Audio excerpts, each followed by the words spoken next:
So Jason, thank you very much for joining us here at RSGS HQ in the Explorers Room. You're in Scotland to speak about Expedition 360, where you circumnavigated the globe by human power alone. Could you tell us a little bit about that expedition, please? Expedition 360 was trying to circumnavigate the planet using just human power. So no motors, no sails, just the power of the human body. So the idea was to bicycle, rollerblade, walk across the land masses, and to kayak between the islands, swim the rivers, and use a specially designed pedal-powered boat to cross the big wet bits, the Atlantic, Pacific, and Indian Oceans. And another major part of your expedition was that you spent a lot of time alone. And this is something that I spoke to Borg Usland about, who's done a lot of polar solo expeditions. And I asked him how he dealt with being alone and doing solo. How did you find spending so much time alone, and what was your method for dealing with that? Well, I set out initially wanting to spend some time alone. And I set out initially with a friend, Steve Smith, and it was his idea to do this journey, actually. So the first crossing the Atlantic, 111 days, I was with another guy. But I was craving, I think at the early part of the expedition I was younger, and I was wanting, I envisioned some kind of wilderness immersion experience. And I was very much inspired by a lot of literature of young people who had left the comfort of society to go out into the wilderness, be it an ocean or a desert or whatever, to go on a pilgrimage of some description to find out how to get a better idea of who they were as people, to find because that's kind of when things get interesting in the wilderness. But of course I had the distraction of another guy there. So on the first crossing I was actually, because I was meditating, I was trying to fully immerse myself in this experience of being out there 2,000 miles from land. It made me a bad team player.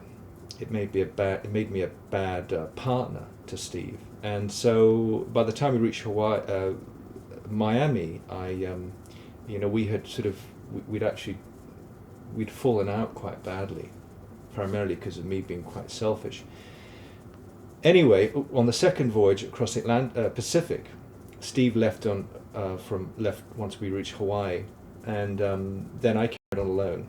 And that was when I really got to sort of embrace what I had wanted to, what I'd wanted to experience all along. And what I found was interesting. I found that after a month at sea on my own, I wasn't as good a company for myself as I thought I was, and I didn't have this. I couldn't attain what I was hoping, which was some kind of, I think, enlightenment being out there alone in the wilderness. It was, the opposite happened. I found that I craved company. I craved having another person there. And I started to make friends with the fishes underneath the boat that were following the boat, and the little pilot fish that would always come for the food scraps when I washed my pots and pans over the side. They would come. So I made friends with these fishes, and my favorite one was the fattest pilot fish, which I nicknamed him Homer Simpson, after the character from The Simpsons. And so they became my friends, and I started having conversations with these fish, and then before I knew it, I started to have conversations with just imaginary friends on the boat, and there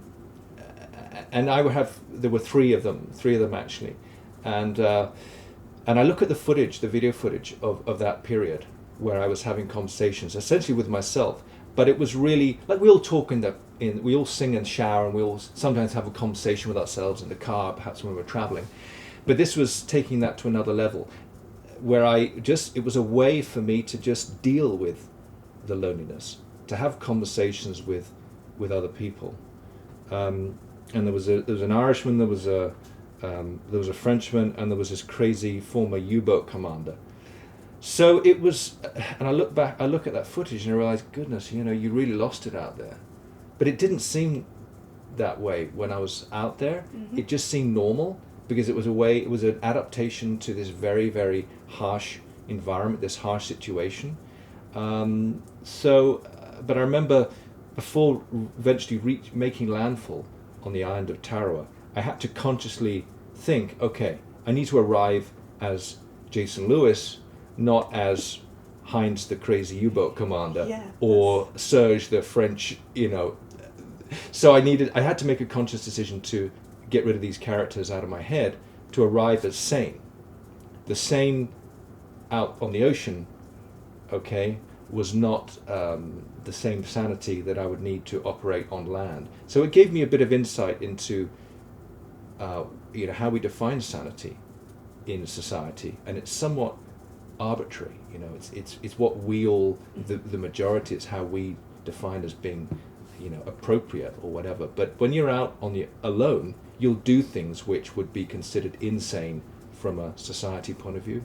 You do whatever you need to survive. To keep going. Yeah.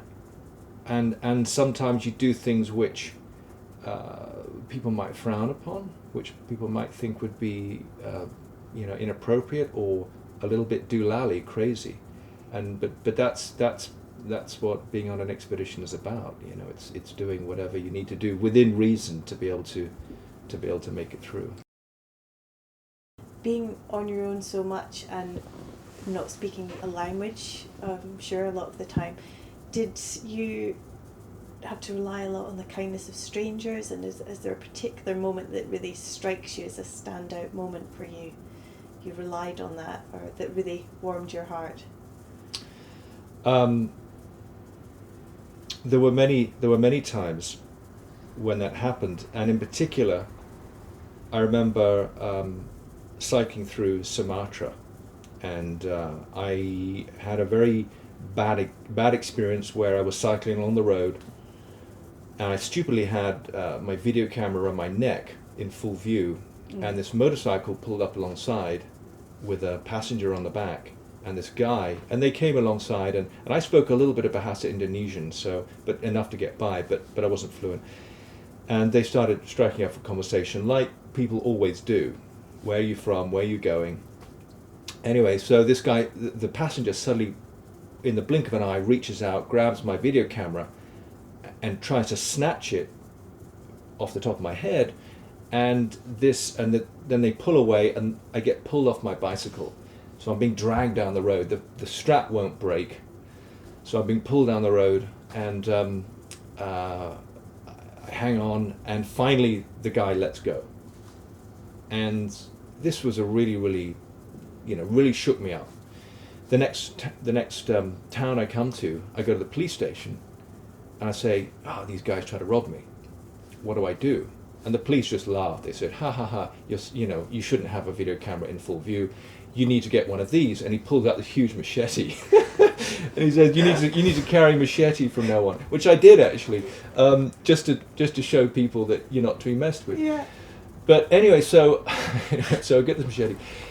But that evening, it was a really long day. I'd cycled 120, 30 miles, and I end up in this little village in the middle of nowhere, and still a bit freaked out from almost being robbed. And there's nowhere to stay. There's no guest house, and I just pull into this house, and this guy comes out. He's Muslim, and his son can speak a little bit of English, and he says, please come, into our home. And I thought, oh, what's this? Another ruse? Am I going to get robbed again?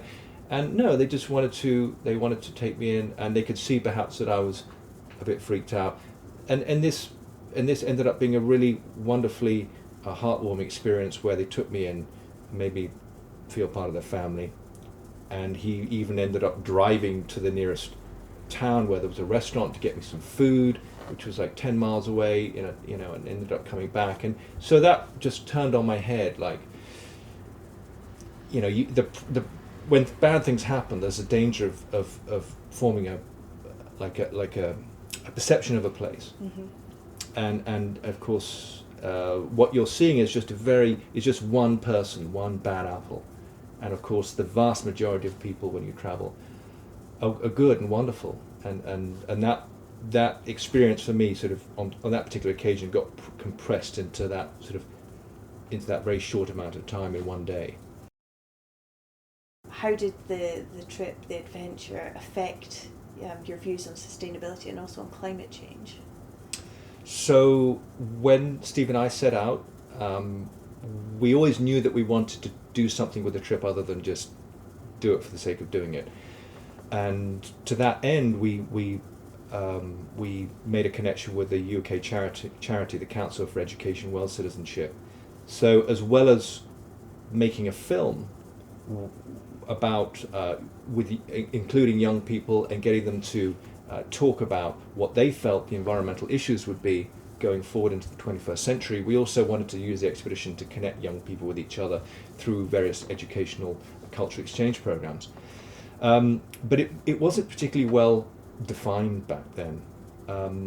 And through the course of the trip, and especially after I spent the 9 months in Colorado, and got to work with teachers on developing curriculum, and that was the key thing, because lots of expeditions, they have a sort of a bolt, they have almost a token component to their journey, which is, okay, we're doing this for a cause, for something, to raise money, or maybe it's an educational component. But to actually, the difficult thing is to actually get your learning experiences into the classroom, given how busy teachers are these days.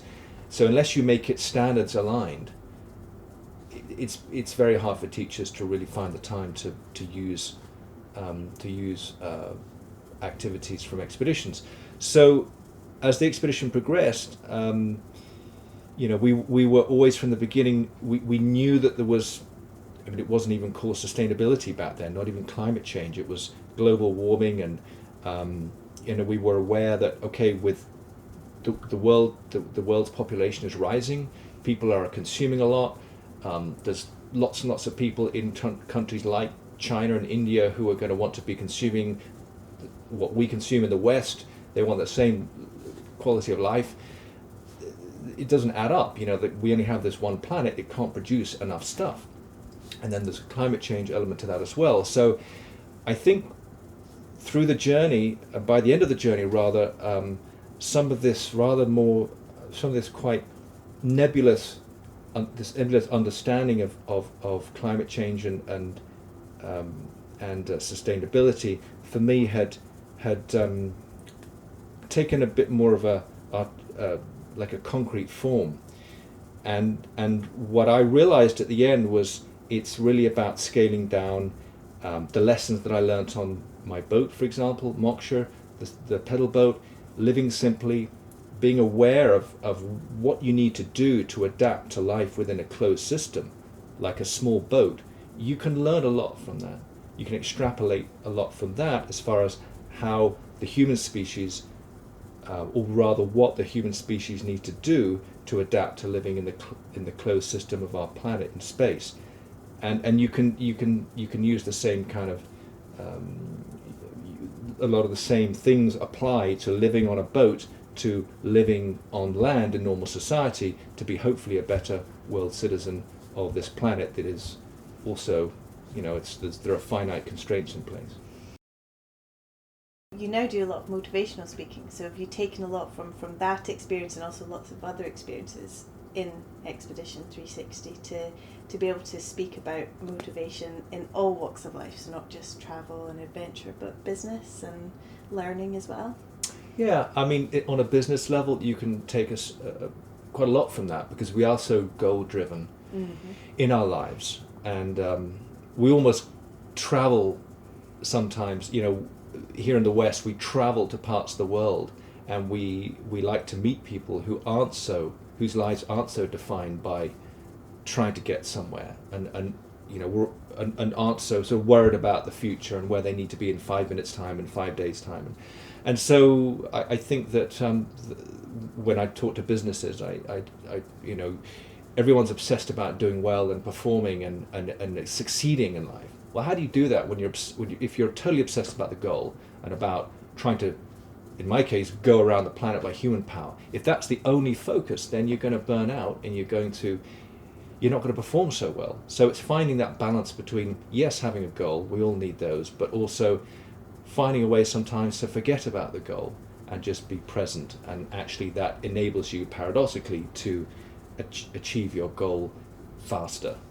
So break it down into more manageable chunks. Increments, yeah, like little psychological carrots. Yeah. In the doldrums, I would look forward to the next cup of tea and a Mars bar break in 2 hours' time, and the next hot meal in 6 hours' time, and I had a little bottle of Scotch whiskey on board, and every 24 hours I have a little nip of my Scotch whiskey, and so that was how I would break the day up. But even taking that to the next extreme, it's hopefully being able to not even have to have psychological carrots. It's just being immersed in the very act of doing one thing well, in this case pedaling. Did you keep a diary? Because I know you've now you've got a trilogy of books, and I guess, was that one of your next big adventures? Self-publishing the books must have been quite an effort as well. Did you keep a diary, and how do you keep the detail in mind when you're writing it? That's what strikes me, is how did you remember that so vividly? Yeah, the problem with this journey was there was too much material that I gathered. I ended up with 44 handwritten journals. Wow, okay. With all of that detail in place that you need if you're going to write a book. You need the dialogue of what people actually said. We also filmed it, so there was like 700 hours worth of video footage, which is just a ridiculous amount of material to have to wade through and make any sense out of. Yeah, I mean, the poor guy trying to make a documentary series or a film, it's a nightmare. Trying to condense 13 years into an hour and a half, and in a book form, that was another challenge. And I was initially offered by a big name publisher quite a lot of money, a 6-figure advance for the story, and but they wanted it written very quickly in like 8 weeks for the Christmas market. And in order to do that, they said, okay, we'll get this ghostwriter in to do it for you, which I initially thought, well, maybe that's not such a bad idea, because 44 handwritten journals, thousands of blog entries, plus you've just come off an expedition, so your head's pretty much blown anyway. How do you make sense? How do you kind of work out what's interesting and important and what's not? So initially I thought this was a good idea, until I got the draft chapter through from this guy, and it was just a disaster. Just really, really kind of rattled off, hastily written, and so I was faced with a very hard decision. Do I take the money and run, or do I try and stand by the integrity of the project? And I did the latter. I turned the money down, went off, spent a long time trying to make sense of this story. I had some psychological issues at the end of the trip as well, which people quite often do, I think, at the end of long expeditions. I was homeless for quite a long time, and but I met this amazing person, Tammy, who is here today, and she convinced me to keep on writing, and she set up a little publishing label, publishing imprint, Billy Fish Books, and she's published the trilogy, because 3 books for non-fiction is like a no-no. No publishers want to touch it. Okay. Because it's like, well, what if the first book doesn't sell? Then we're left with 2 books that we did it. So Tammy stood by this theory that as long as people enjoyed the first book, then they would want to buy the second and third book, and that's proved to be the case. So we've run against the current in terms of the publishing of the story, as well as the expedition itself was quite exhausting and long-winded, 13 years, because of all of the things that went wrong and the lack of funding, etc. And the publishing story was almost a kind of a literary manifestation of the journey, similarly long-winded, going against the tide. But I feel like now I have a rendition of the story that I'm happy with, I'm proud of, and we're making a living, such as it is. So it's all good.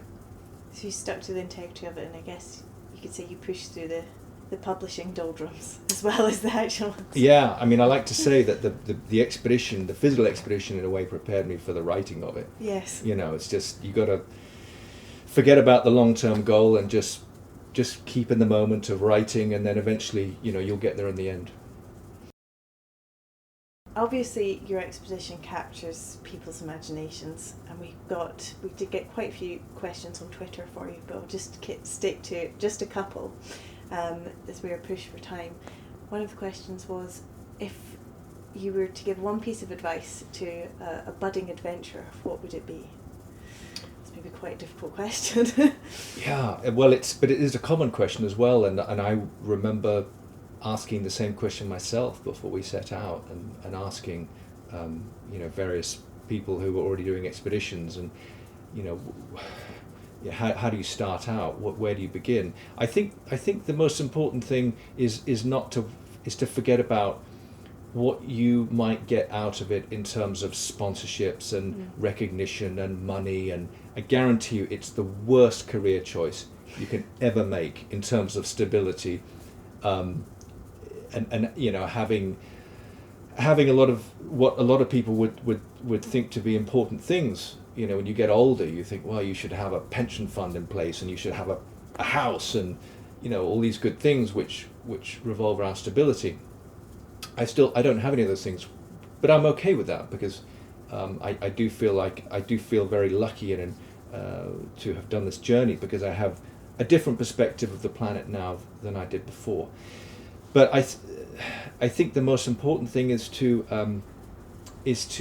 try and identify what you think is really important in life, and try and follow that thread. So for me, I can look back on the Expedition 360 journey, and I can look forward and think, okay, anything I might do in the future, it's the thing that is most important for me is not about the goal, not about the reckon. It's about trying to do each thing well, trying to hopefully do something useful with it in terms of educational outreach. The sustainability piece is really important for me. So that's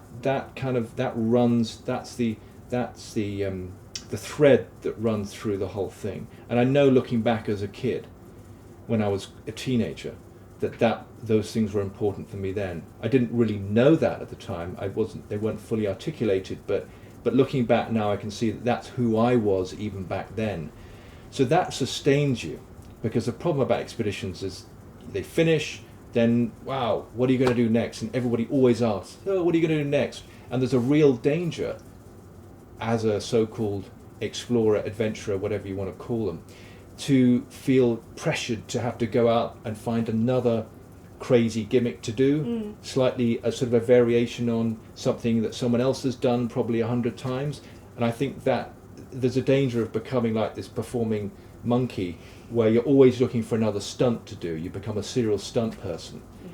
And actually, I think there are still really, really interesting expeditions to do that don't necessarily involve being the first person to do something, but they perhaps involve going out into environments, other parts of the world, and bringing back a different perspective that people, and sharing that perspective with schools or with people that they wouldn't necessarily find on the internet or watch on television or read in the newspaper. It's about trying to, I think, help people who wouldn't get to go on an expedition, give them a perspective of the world that is helpful, that is different, that is enriching, and perhaps is also useful going forward into the future, given some of the problems that we face as a species. So, for example, the indigenous communities. Wow, why aren't we can tell their story of how they are already living sustainably, and have been for many hundreds of years. Expeditions that provide enlightenment for us sitting back home. If you had a kit bag, what would be the top 3 bits that you couldn't live without from that bag? I know you've travelled very lightly, obviously, so they're going to be pretty critical. Exactly. What can I not do without on a trip? This is going to sound really boring, but this is total cliche. But I can do without most foods from home, and I can eat pretty much any local food. But I have to have my tea, so I have to have tea bags. So tea bags. I love. I'm a great fan of having a head torch, just because Tammy here, she thinks that my head torch is completely useless, and she's like, "Oh, that thing, it just gets in the way." But so I love my head torch, and what else do what else? Just clean socks, probably nice, clean, warm socks. Having a spare pair of socks is always really important, isn't it? If you have cold, wet feet, you can't go anywhere, right? Life just becomes miserable really, really quickly. And our final question, because it's what we always ask people, is what does geography mean to you? Well, as I've sort of said in a very long-winded way during this interview, I'm most interested in humans and societies that they create, and the natural world that ultimately sustains both. So for me, geography is about populations and the environments that sustain those populations. And when it comes to human beings, I think it's geography is about trying to better understand as a species what we need to do, or how we need to interact with our environment better, so that we can live within our finite resources, i.e. Our planet. Brilliant. Thank you very much, Jason. It's been a privilege to speak to you today. Thank you. Thank you for having me.